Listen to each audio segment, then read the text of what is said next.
All right. Welcome, everybody, to the inaugural episode of the Spirit of Grayskull Podcast. I'm your host, Colt, the Dad at Arms, and joining me today is the rest of the team from He-Man.org. We've got Adam McCombs, we've got Ben Massa, and we've got Yuka Isakainen. How's everybody doing? Doing good. Good, brother. How you doing? I'm doing good. I've got my, so much Christmas shopping. Do you still have to do it? Yeah. I've done it for out of town family, but nothing for in town family. So I think I should still do that. I think we've got all of ours taken care of, and it's my oldest son's birthday today. Oh, cool. 16, and so I think we're in a good. I think we've got everything taken care of. We've already celebrated his birthday yesterday with grandparents, and so I think we're good to go. Very fun. So yeah, nice. Ready for Christmas to be here. So speaking of Christmas, the one thing we want to do with this first episode, since it will be premiering close to Christmas Day, is we wanted to kind of share our favorite memories of He-Man and the Master Universe and Christmas itself. And so I thought as we went around the table and kind of introduce ourselves, we could all share kind of our favorite memories, and then we'll go from there. So any volunteers of who wants to go first? Sure, I'll go first. Okay, let's do it.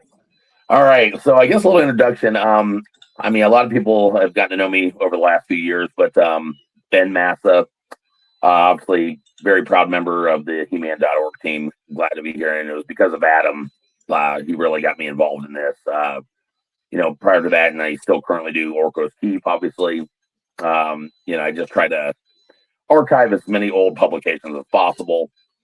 And it's been a fun journey getting to know all you guys and so many other people in the community. It's been a lot of fun. And it's been a blast, really. And I've met so many cool people worldwide. Growing up as a kid, you don't realize, especially back in the 80s, this pre-internet, pre-all that, didn't realize how big of a reach Masters had across the world. Just had no idea.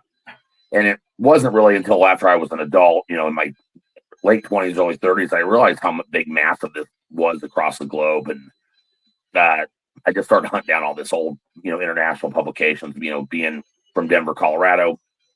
My bubble was right here, and the world is so big compared to what you know as a kid. But the first thing I really discovered was just the awesomeness of the UK magazines. Like, all of a sudden, there was a whole world of new stories, new artwork, new characters that I had never seen.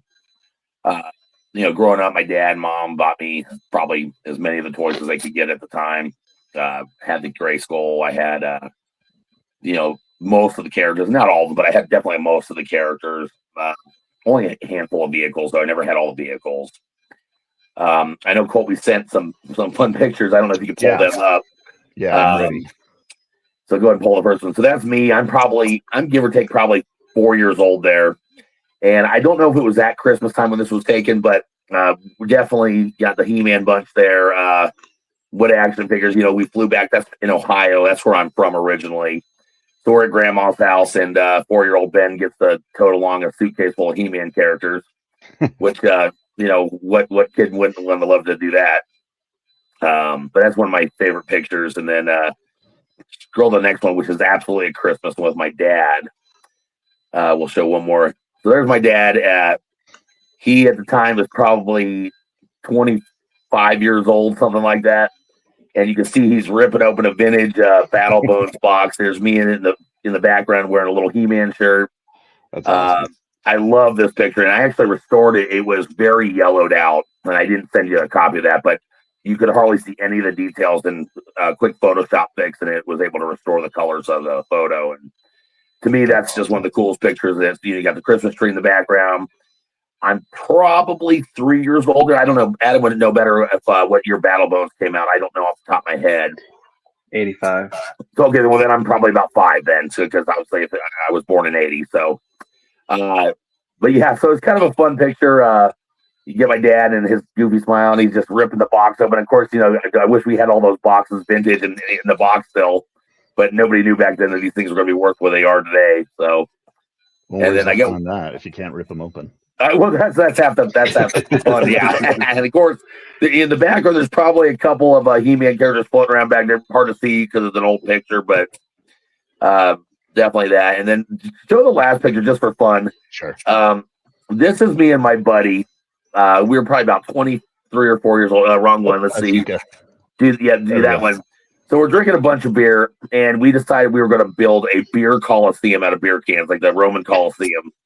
And we decided we had to put some gladiator battle warriors there. So we got Faker on Battle Cat, Scaraglow. I think that's the Tyrannosaurus Rex from the 2000X line or 200X line.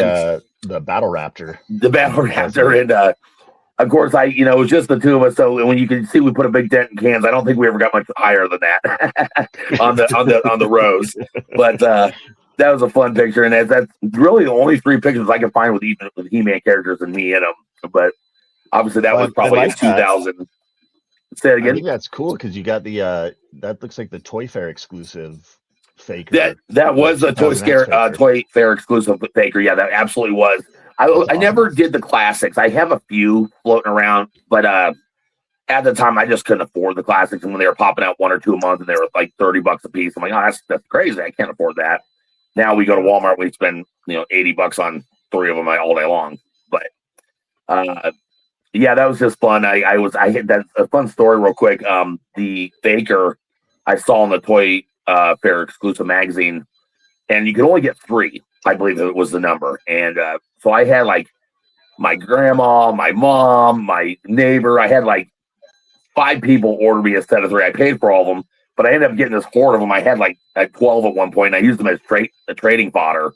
I was able to get the Moss Man out of that. I was able to get some other pieces that I was missing just by trading Fakers. And I still have maybe 2 or 3 left that are still boxed, but they're pretty fun. I was able to get the Keldor as well.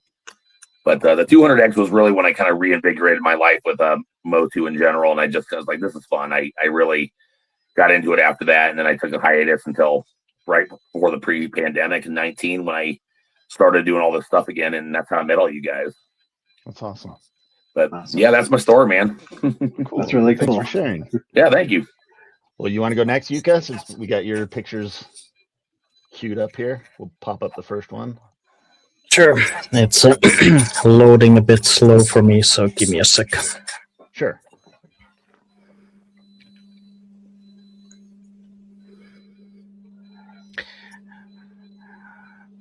Okay, so yeah, this I have like 2-3 photos from the Christmas in '88, and I'm about 4 years old, and it's the most memorable Christmas that I have basically from childhood, because I got the Castle Grayskull playset, and I have my dad there helping me and everything.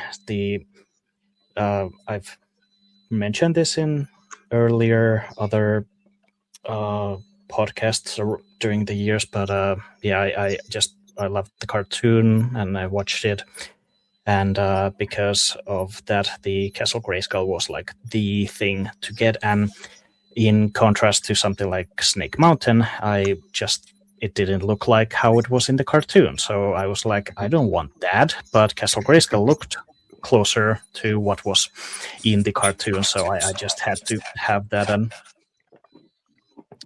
it's I think I have formed maybe some memories later on just by looking at the photos, but I want to say I have this memory of seeing the huge box taken out of the like a Santa sack, and just there's like a couple of plastic bags over it, and just the sheer size of it was something that I was like, holy hell. It's yeah. It was just need a classics version and maybe reenact the setup one day. Yeah, that thing's bigger than you are, Yuka. Yeah, that's a big box. Almost. Yes, it is. You can see my almost like gasped expression here. That's fantastic. That's great. And what I love about this is all the family that's around you It's and those good memories that you get to loading. preserve here.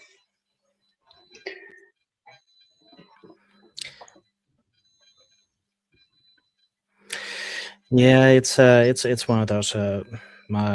The family from my father's side was a bit bigger, so he had like 4 siblings, and then we all like went to basically my like grandfather's place to have Christmases for many years, and at the time I was basically the only kid in the family. In this photo, the closest is my cousin on the bottom right corner, who was like maybe 14 years older than me, so she had her time in the Spot family, and I was currently like the next grandchild, and but I got to hog all the spotlight at the time and get a whole lot of toys from all the aunts and uncles and whatnot. So as you should. So I know this next picture is waiting to load, but when it does, tell us about this one. Yeah, I'm just going to point out Rotar in there. That'd be worth some money now. So this is not sure if this is taken maybe the next year. I want to say it's one of those Polaroid photos. I think my dad he used to buy these a lot, and this was the Christmassy frame already when you like printed it out from the snapshot. And so in that sense, this may not actually be from any like Christmas time per se, but I felt it might suit this episode. Well, it's got the presents and the Christmas ornaments and the boughs of holly. Yep, it's very cool. I think it works. Very vintage looking. Well, awesome. Well, thanks, Yuka. So yeah, I guess the scan it's hard to see which all the ones I actually have even there. You got a lot. That's awesome. Because I want to say one of them is Laser like He-Man. Well, of course. Man. A man of taste. Yeah. That's something we didn't have here in the States. We never had the laser characters. Nope. No. So I guess I'll go next if that's okay with you, Adam. Go for it. Yeah, I don't have pictures, so pictures. I'll go last. So I just have a couple of pictures to show. I've got this one. That's little baby me in the striped shirt. That's awesome. There are a couple I remember these weird robot characters. They weren't Master of the Universe characters, but I played with them as part of it. But they had like the wind up wheels, like you'd wind up the dial on the side and then they roll around. Oh yeah. I have no idea what they were from.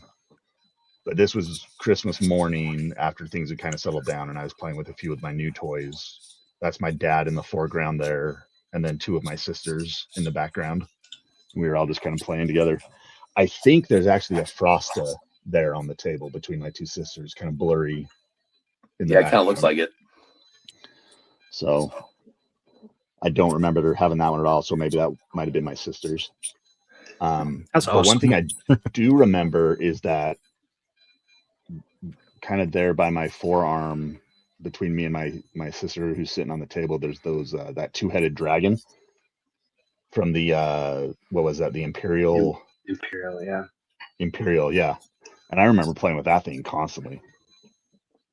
That was always thrown in with the He-Man stuff too. This Christmas was fun though, because we were, growing up, we were farmers. And so some years we didn't have a lot of money to get a lot of stuff. And I really wanted a Castle Grayskull. But my parents didn't have the money for it. So my dad actually built a castle out of wood, and it wasn't Castle Grayskull. It was Eternos Palace. Nice. And it was his interpretation for it. It didn't look like anything from any media that we would recognize, but it was a blue wooden castle. And it was handmade, all out of wood, hand painted by my mother. It had cloth tapestries that my mom had made to hang from the battlements and stuff. It was a really cool castle, and I wish we had pictures of it, but I looked and couldn't find any pictures of that old castle. That's pretty cool. But that's one of my favorite memories. I remember coming down Christmas morning and seeing that castle in the center of the room in front of the Christmas tree, and my parents had set up all of our He-Man toys on it, like they were in the middle of this big epic battle. And it was such a cool memory for me. It's probably my favorite Christmas memory I have. Wow, that's and cool. then It's very cool. Yeah. And then the next picture I have is when I was in college, and this was just a Christmas family party. That's me with my dad and a cool shirt that I found at Hot Topic with Skeletor and Panther on it. Oh yeah. Nice. So yeah, that's about it for my memories. Yeah, the family memories are always great. I mean, if we look back, and even if it's just a small moment in our lives, if you see a picture or if you reflect on those memories, it's so important, because it just shows you a time where the innocence was there and life was exciting about every turn you could make, and your mom or dad or Santa or got you something. It was just the coolest experience that we got to experience as little kids. Yeah, definitely. And I think that's why it's so easy to associate Master of the Universe with Christmas time, is because, as kids growing up, that's what we loved. And so that's what our parents would get us. And so it just has that extra little nostalgic appeal to it as well. Mm-hmm. In addition to the nostalgia that it provides anyways, from growing up with the cartoon and the toys and stuff. But it made Christmas special. Very cool. How about you, Adam? Do you have any? And it was the toy to get. Yeah, definitely. Yeah. Well, one of mine is definitely Castle Grayskull. I got that in '83. One thing that's one of the reasons it's one of my favorite. Obviously, when you get Castle Grayskull and you're little, it's huge. It's this box that dwarfs you almost. But it was also, my dad worked for the power company, like he was a lineman, fixing power lines. But there was some rule at the local one where I lived where you couldn't have two relatives all employed by the same company, and his brother was already working there, so he had to work out of town for another power company. So we didn't see him a lot at the time, but I remember he was there for Christmas and he helped me put together the Castle Grayskull that I got.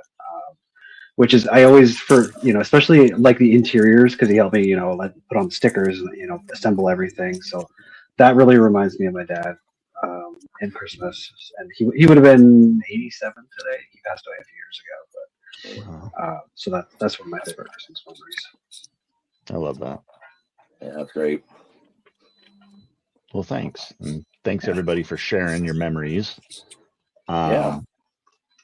I just thought it would be fun and a little bit special to kind of have that moment where we could all kind of reminisce and share that connection that we have, we all love Master of the Universe, and Christmas is always a good time of year to kind of take stock and remember family, remember things that made us happy as kids. And so I thought that would be a fun. Didn't know it was going to go this sad and dark, with one going like, well, we were poor and we couldn't afford many things. But the point of that story wasn't that we were poor. It was that my dad made me a homemade castle. And then the next one is, the uncle we never saw.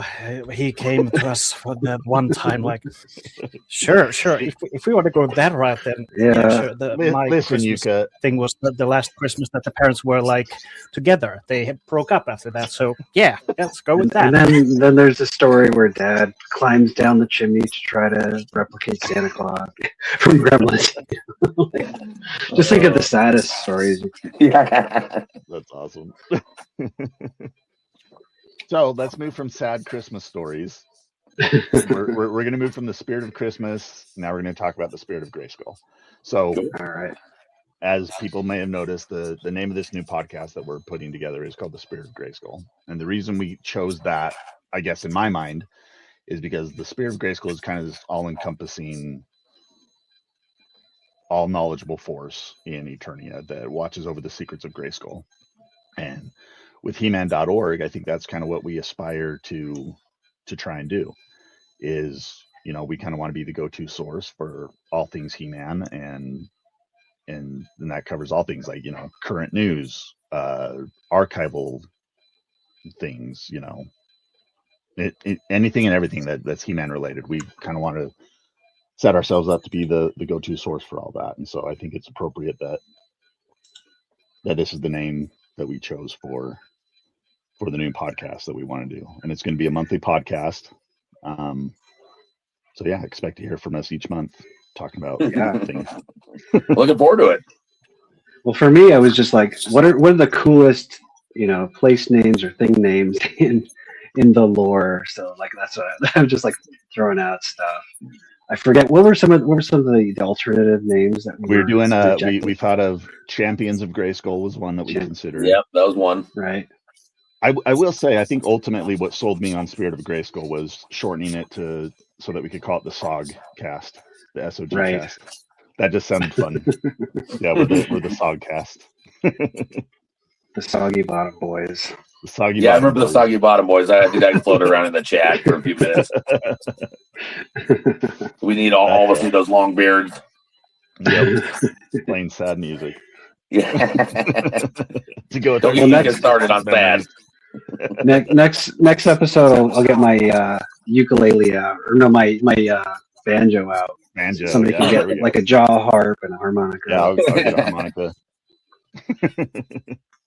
So let's kind of jump into it. And Adam, I'm gonna kind of let you take over with this, since you sent over these slides, and you just tell me when to go ahead and switch the slide.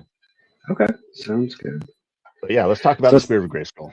Yeah, Spirit of Grayskull. So we thought, you know, we're the Spirit of Grayskull podcast. Let's you know, thematically, aside from Christmas, let's just talk about the history of the Spirit of Grayskull.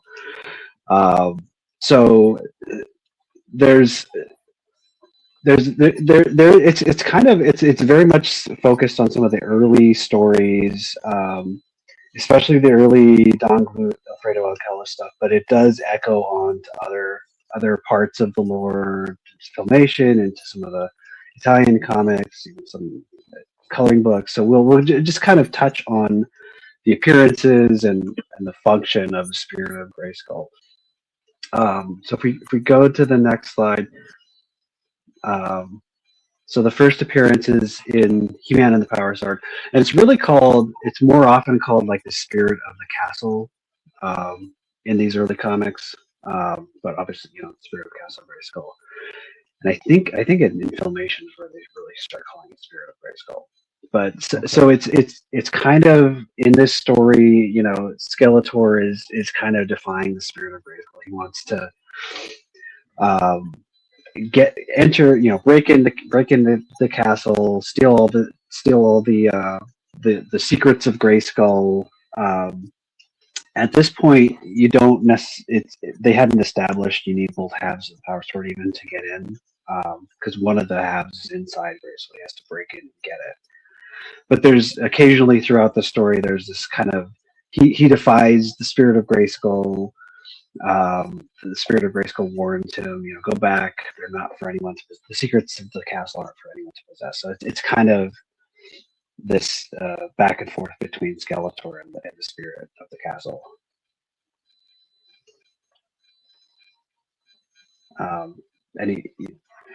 So I kind of just grabbed some of the pages where you get some of that. So again, like on the left one where they're, you know, Skeletor is, you know, again, I defeat you, Spirit of the Castle. So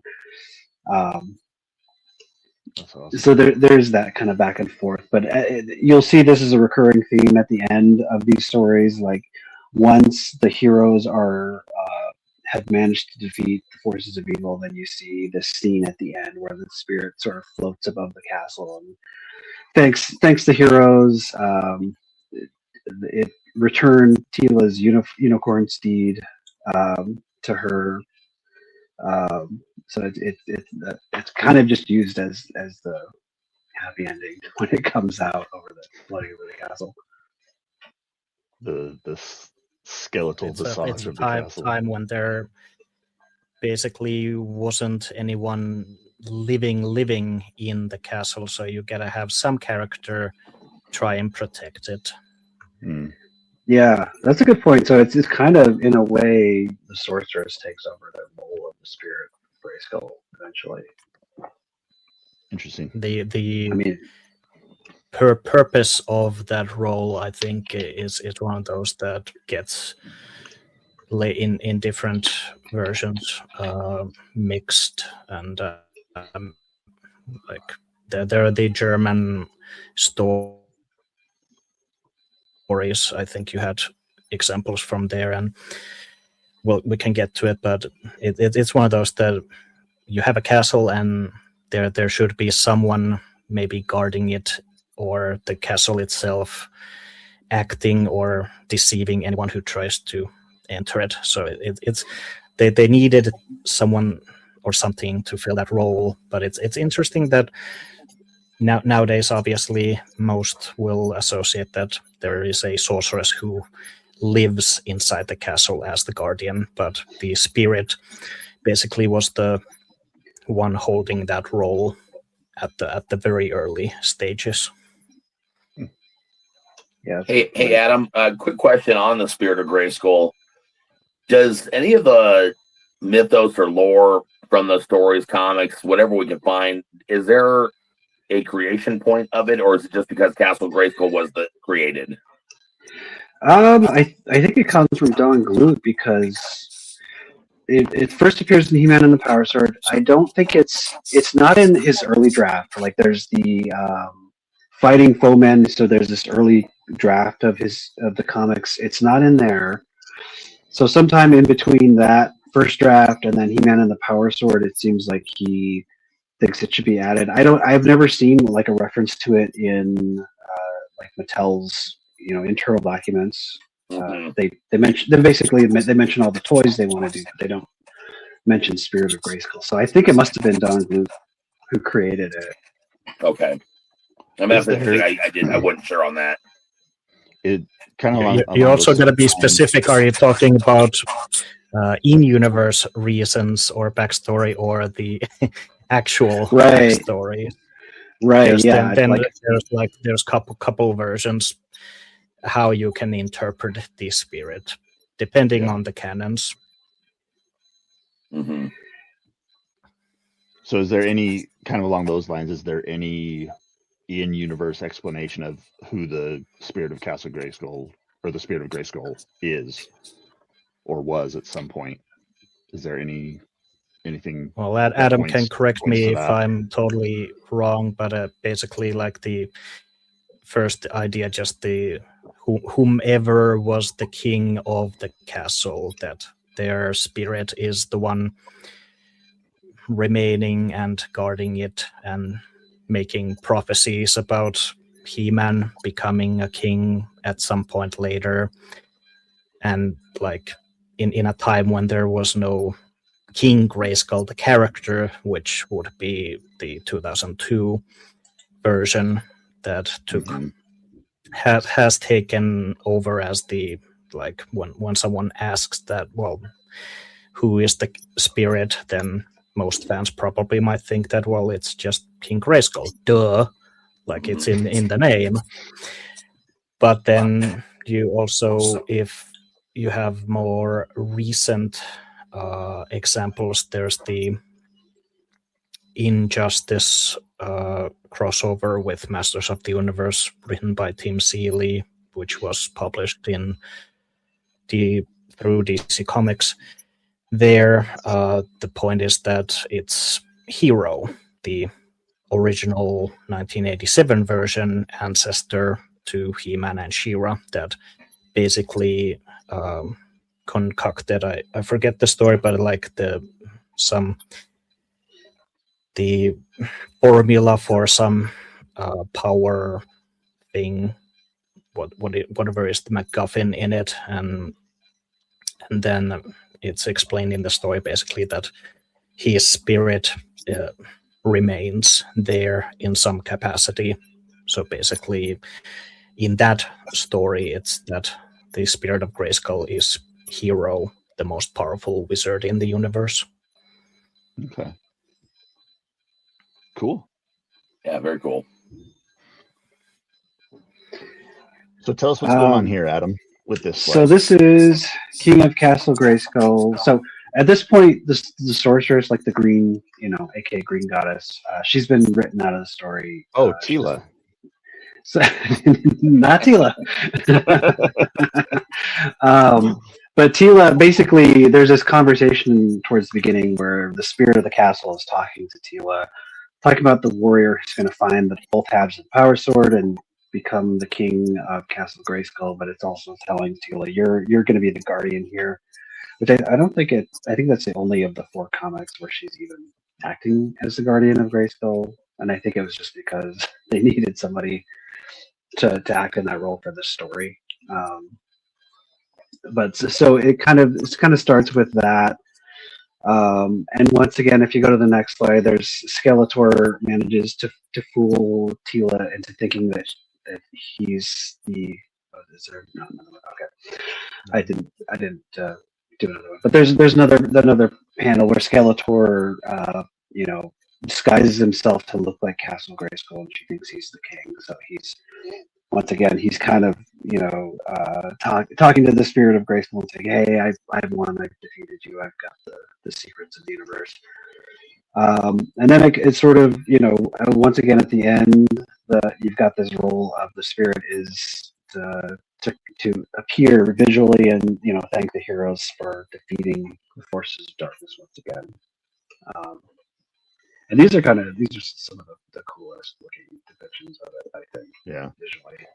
The picture on the right here of He-Man and Tila riding Battle Cat with the castle in the background, I think that's one of my favorite images from the mini comics. Yeah, from that first 4 comics.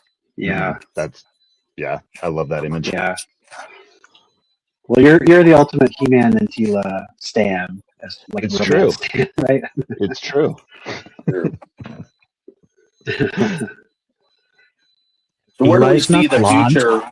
Oh, I'm sorry. Go ahead, Yuka. Just gonna say how Tila is not blonde, and then you switch to the other slide, and it's blonde again. Yeah.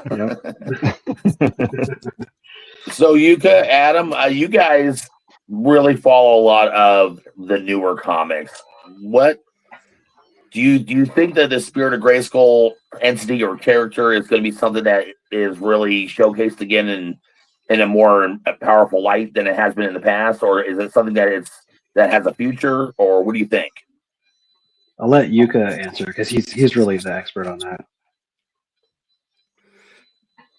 Well, the newer comics and everything, they've diverted so much away from all of that. The roles that they assign for anyone attached to Castle Grayskull has just evolved so much that basically the last time that we even got anything, I think what might be the Masters of the Masterverse, multiverse one. Multiverse, yeah. That we had like the different canon jumping, if you will, for the characters from the like New Adventures and the 2002 and Filmation, and by the end they also had the Eternity War reference, but there was also like the vintage point with the barbarian He-Man and Tila waiting at the castle, but since then I don't think we've really had much use in the stories for Castle Grayskull. The comics have been more about, which I personally like, actually more about just stories and adventures in Eternia. Like you have the Forge of Destiny, which was a part of the Revolution stories, and then we had the actual Revolution tie-in and Turtles of Grayskull. Well, that kind of took just characters a bit far away from Eternia, and so there hasn't been like that anyone going to Castle Grayskull and having anything to do with the spirit per se, but we currently have the Sword of Laws, and which will turn into the ongoing series, and what Seeley has talked about with interviews with Colt here also, that it's like based in the universal canon, whatever vintage setting you want to call it, where kind of anything counts. But they've referenced a lot of mini comic stuff, which is awesome. So you never know if they will revisit the spirit in some way. But I brought up the whole hero thing for a reason. So when people see issue 3, pay attention. Okay. Foreshadowing. So yeah. What else do you have, Adam? Do you have any more images? Yeah, I do have more images. A lot of these are just really simple. Like Vengeance of Skeletor is just like, once again, coming up the end. You know, congratulations on defeating Skeletor. Basically, that's kind of it. Tell us about where it kind of changes for the cartoon. Yeah, so this is the Filmation episode Tila's Triumph. So it kind of appears as this floating head. It obviously has no visual continuity with the original version, but it's coming to warn or tell Tila that she has to guard Castle Grayskull because the sorceress was missing, I believe, was a story. So you get several another dimension. Floating head. That's right. Yeah, she's in another dimension. So it's kind of this floating head, but it's still this wise, kind of all-knowing presence who's there to has this knowledge. It just looks very visually different. Yeah. And these screenshots are from Yuka. Nice. Yeah, it's a cool look. I think I prefer the skull version, the cloudy skull, or the smoky skull, but yeah, it's still pretty cool. That is cool. And it's kind of weird. I don't know why it appears in the PowerPoint Dread, because we don't know who the author is, but it was illustrated by Alfredo Alcala, but the author is unknown. But it still appears in the story. So I guess the artist or the writer must have been reading those early minis. But it's kind of the same role. It talks to He-Man a little bit about, kind of get, once again, you've saved the castle from Skeletor. So it's kind of that thing again. It's just wrapping things up at the end. Kind of the recurring theme every time. Bookend. Yeah. Yep. But then there's as a story for Point Dread, we have the Wave 2 mini comics that were done by DC Comics, but was there any spirit in those comics? Not that when I researched for the article, I did look through those and I didn't see anything there, unless I missed it. So what would be the last appearance for the spirit in the American releases then? Is it maybe the booklet? As far as I know, it would be that, and then like the coloring book I think was also 83, I think. So I don't know, it'd be those two would be the last ones in the US for printed media. Yeah, the coloring book, I think, because what you got on the screen now, that's the PU, the Italian PU. I think it's More and his gang or More and his friends, something like that is what it translates into. Okay. But yeah, the PU issues are really cool. I mean, they're all short stories. And I apologize, I'm drawing a blank on the artist's name. It was a lady. I believe she was from Japan, if I'm not mistaken, but she lived in Italy at the time. Something with W. Yes, and I apologize to the fans who are listening. I'm just drawing a blank on the name, but the PU issues are really cool, and they kind of took a little bit of Alcala's kind of influenced versus kind of their own stylistic version of what she drew. But the stories are all 2 to 3 pages long. They're just a little tiny segment in this bigger magazine that showcased all kinds of different cartoon characters. And I think there was Tom and Jerry. There was some original stuff. There was other, famous cartoons of that era. And I really love the PU stuff because there's more than I think just this one that you're showing. I think they reference the Spirit multiple times, at least in some of the earlier runs.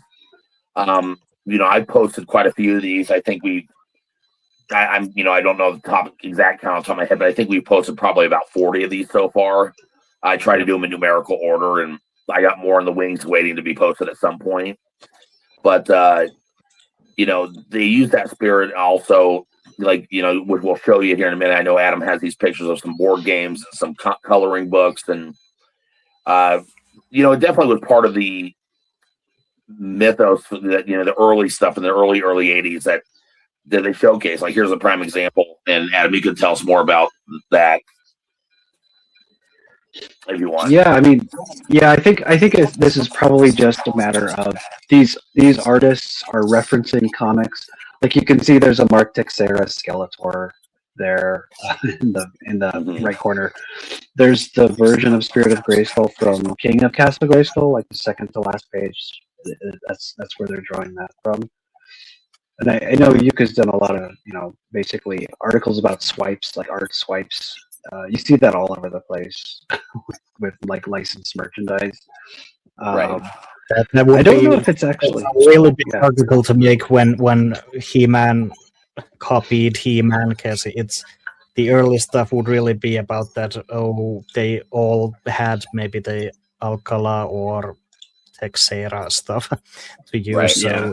it's like those would be like the most copied, and until you get to the maybe like if Filmation license guide were basically given to the licensees that, hey, here are actual images you can use, and they, I don't know, probably copied them almost directly in some cases. There, at least the UK annuals, they have some fun, really funky stuff where it's just pose for direct pose. Right. Mm-hmm. Yeah. And then do you have a picture of that coloring book? Yeah, I was going to say. There we go. Yeah. And this is, I don't know who wrote those. It's not like a swipe of the art, but you can see it's definitely like the themes. Spirit of Grayskull appears. It's kind of, taking the themes of those early mini comics they got. Yeah. Right. Where he shows up, thanks the heroes for their service, and sends them Yeah. on the way. Yeah. And a lot of those coloring books, too, were just kind of, most of them were just pictures, but some of them had little tiny mini stories in some of them. That was one of the things I started to collecting was the coloring books. I mean, there's like 30 coloring books, but most of them, I'd say 2/3 of them have the same images, just in different order. But there's some that are really unique that have really just full-fledged stories that go along with the coloring section, which are kind of neat. But I've seen that image in multiple books, not just that one with him on the sky sled. Yeah. Yeah, I'm sure there's others that I didn't find. Yeah, and there's a lot. I mean, it's hard to go through everything. You do your best you can. Did the Spirit of Grayskull ever show up in any of the Golden Books, storybooks? I'm trying to think back. I looked. Yeah. I looked in the article. He doesn't really show up. Like, sometimes if you needed that character, it'll either be the sorceress, or in one case it was Zodak. Zodak kind of shows up to help He-Man get in the castle. But I didn't see a reference to it there. Okay. And then finally, tell us about this cool piece, Adam. Yeah, I put that in there for fun. That's a custom by Guillermo Grande. He does, if you see his stuff on social media, he does basically Mark Taylor / Alfredo Alcala versions of Castle Grayskull, but he also made this Spirit of Grayskull. It's like a glow in the dark 2D representation. That's so cool. That looks really good. Yeah, I think it looks a lot better than the Mattel one because it's very clear. It looks exactly like the comic. Yeah, it really does. To be. Yeah. And this is the Mattel one that he's referencing. Let's see if I can Do you have that? I've got it. I can't bring up I'm trying to maximize. Oh, well. Anyway, there it is. We can do it next time. There you go. You can put a better image later in the editing process. Yeah. So Colt, let me ask you a quick question. Sure.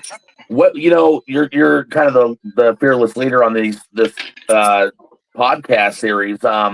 What do you envision? What's your future for this? What are we looking at?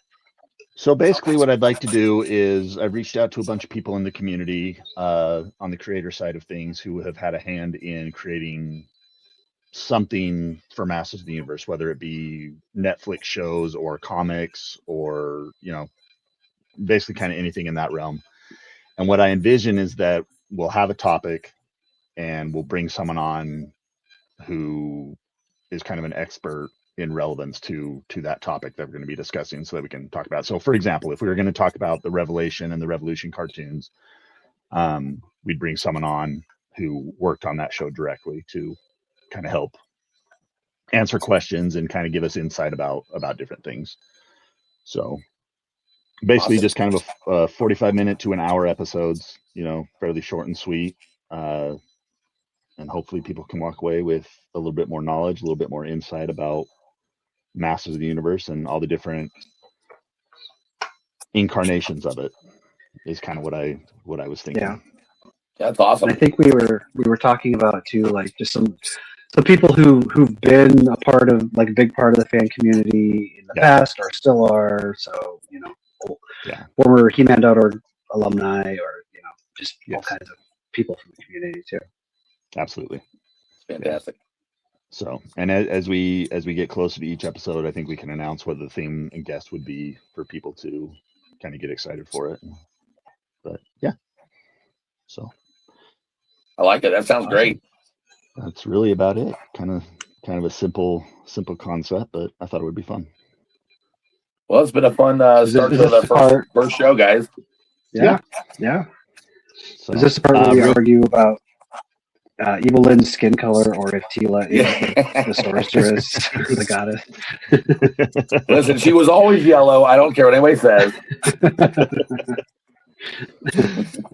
We can save the goddess argument for when we have Nate on the show with us. Yeah, there you go. I think we need to do a whole show dedicated to the goddess Tila and Evil Lynn and her multiple skin tones. We could take up a whole hour just with that. That'd be fun. There you go. Speaking of yellow skins, remember Trapjaw? Yeah, Trapjaw. Yep, that's true. Yeah, that's right. Don't tell Yuka that Trapjaw is green. You will get an earful. Oh man, I think there needs to be an entire show on Party Stratos, the naked Stratos character that sat on the shelf for like 18 years. Oh yeah, Party Boy Stratos. Well, Colt, thanks, man. This has been fun. Yeah, it has been fun. Awesome.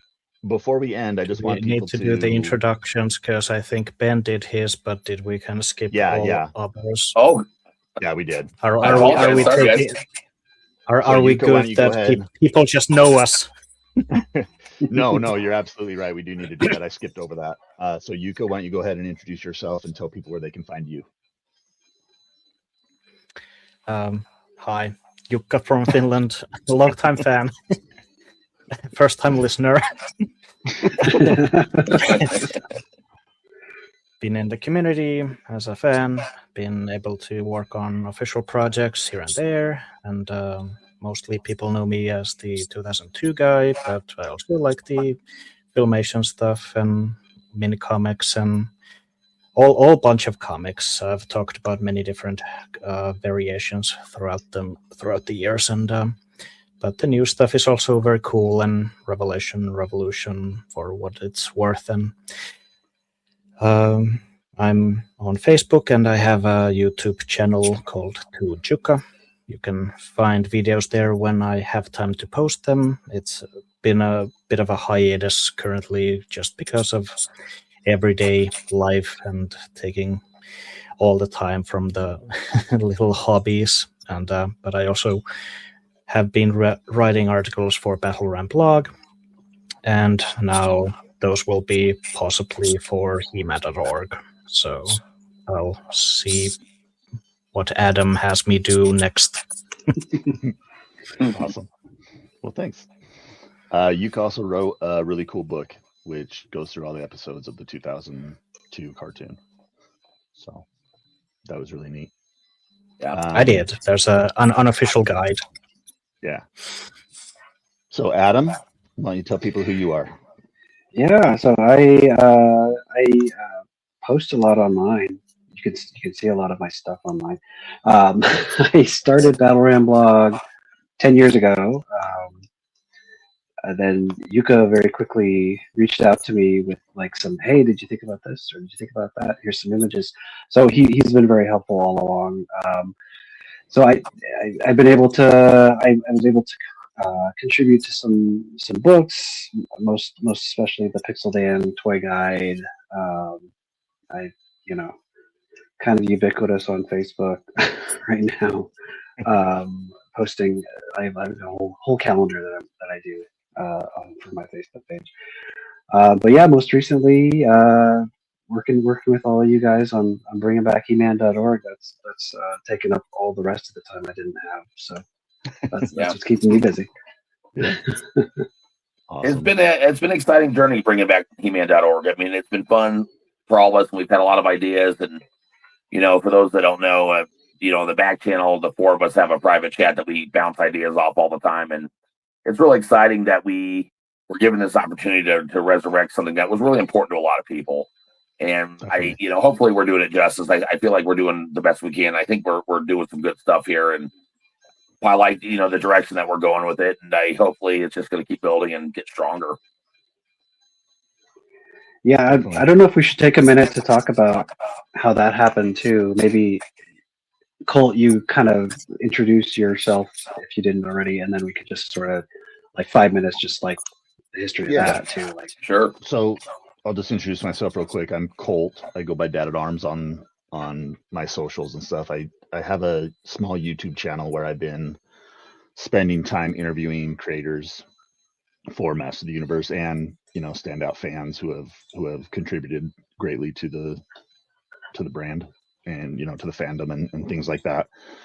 I've really kind of taken a hiatus from that over the past few months, mainly because I'm a farmer, and so summertime is always really busy for me, so I have to slow down a little bit then.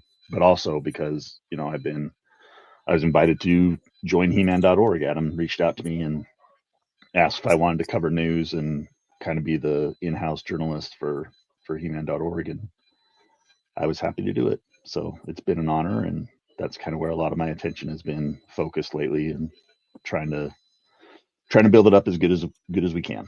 So yeah. awesome. You need a red telephone like Batman to That's right. commissioner for Mattel. Directly to Mattel offices. We need the scoop at all times. You get on it, Colt. Exactly. I'm trying.